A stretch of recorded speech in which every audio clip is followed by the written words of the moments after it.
one of my favorite podcasts of all time, favorite podcast episodes of all time, Joe Rogan with Aaron Rodgers. Been a big Aaron Rodgers fan since I was a Green Bay fan because of a backup to the Cowboys, because the Cowboys were getting into kind of the same drought that they've been in. And I needed a team to root for that was going to, win some playoff games. So I was actually a Green Bay fan right whenever Aaron Rodgers kind of unseated Brett Favre, and love the guy. I think he's great. He seems like a really interesting dude. Pretty good golfer. I'd love to play golf with him. Hit me up, Aaron. And he's on the Joe Rogan Experience, and all this shit over COVID was just like so fun for me to watch, because I was with him, man. You guys know where I'm at. You guys know where I'm at on this. But we talk about this. I will bring up this whole thing where Joe Rogan said vote Republican and kind of like had a shit-eating grin on his face. It was funny. I liked it. At the same time, I was also like, that's a little bit cunty, and there's a lot more to it than that, because the Republicans have are also kind of a mixed bag as far as like what they provide and what they offer and where they're going to go. And in 4 or 8 years, we're just going to be dealing with the same bullshit, right? We're just going to be saying bullshit. But we talked about COVID in this episode, vaccines, big pharma, two-party system, psychedelics, head trauma, big ad,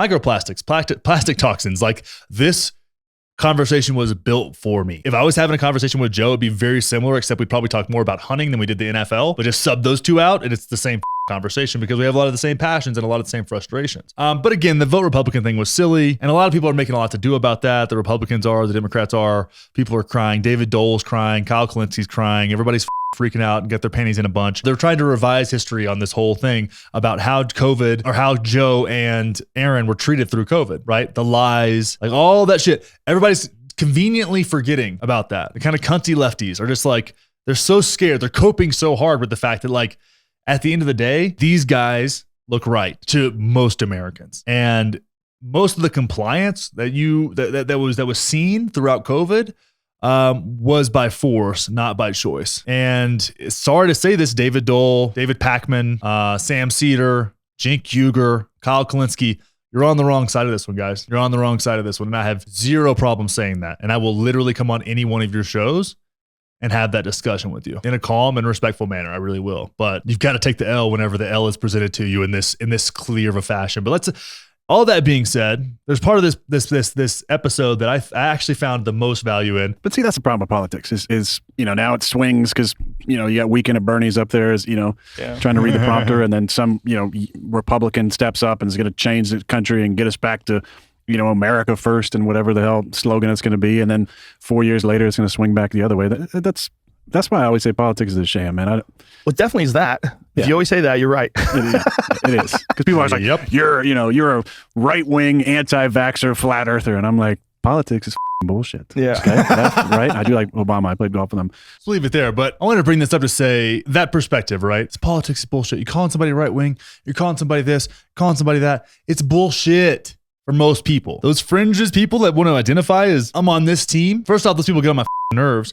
I want nothing to do with them. I really don't. It's stupid. It's bullshit. So Aaron Rodgers is clearly politically homeless, which I appreciate and respect. And I wanted to bring that up. That was one of those things, that little nugget right there, just really, like, when he goes into the problem with politics is, I'm like, yes, yes. And so many people feel that way. It's a scam. You're getting constantly. The only bipartisan agreements are on the most up things of all time, and that pendulum swings back and forth, and it just further and further placating to the fringes that everybody hates, and everybody hates them more because then they start getting their way, and then you got to deal with that, and you got to move on to the next thing, and it's like, god damn it. And then it's abortion, then it's guns, then it's student loan forgiveness, then it's the border, then it's like, shut the up. You guys, the simple solutions to these problems, and you have zero incentives to solve them, and then we get called crazy for knowing you're full of shit, because I can look at incentive structures. It's not that complicated, and our incentive structures are incredibly perverse, and that is leading to the end of the American empire, and it is happening fast. Then one day we're gonna wake up and go, we that up real bad. And you know who's gonna be responsible? Not the Democrats, not the Republicans, every single one of us, because we've all played into this. They'll play the blame game. Oh, it's their fault. It's this person's fault. It's that. It's this. Blah, blah, blah, blah. It's a streaming. Blah, blah, blah. No one cares. We all played into this. We all bear responsibility for the shithole. I think the only people I could really single out as like being more responsible than any other are the baby boomers.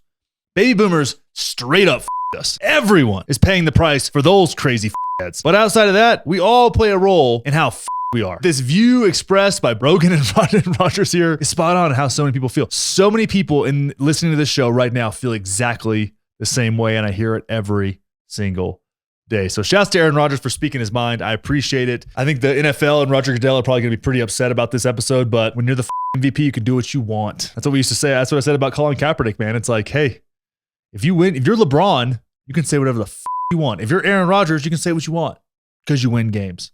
You can't be mediocre and talk shit. But if you're the MVP, you have a little bit more freedom. And unfortunately, that's the way it is.